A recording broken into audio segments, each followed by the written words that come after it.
You mentioned a national political figure who's decided to get involved. It sounds like you're talking about Trump, and then you said, I need your help. How can he help? Well, one thing he could do is express support for reversing the deregulation that happened on his watch.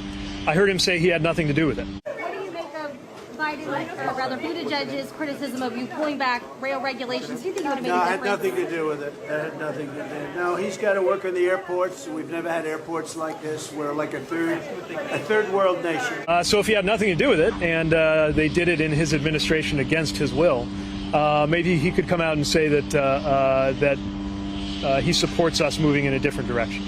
We're not afraid to own our policies when it comes to raising the bar on regulation.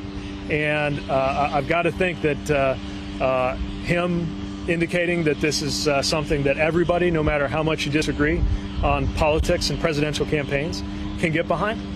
Higher fines, tougher regulations on safety, Congress untying our hands on braking rules, all the other things that go with that, that'd be a nice thing for him to do. When Americans are free to thrive, innovate, and prosper, there is no challenge too great, no task too large, and no goal beyond our reach. We are a nation of explorers and pioneers and innovators and inventors, and regulations have been hurting that and hurting it badly. We are a nation of people who work hard, dream big, and who never, ever give up. We are Americans, and the future belongs to us. So together, let's cut the red tape. Let's set free our dreams, and yes, let's make America great again. And one of the ways we're going to do that is by getting rid of a lot of unnecessary regulation. Thank you very much. Thank you.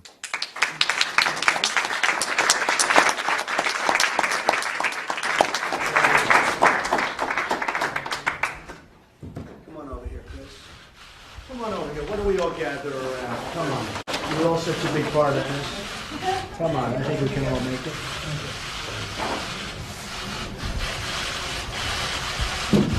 So this is what we have now. This is where we were in 1960.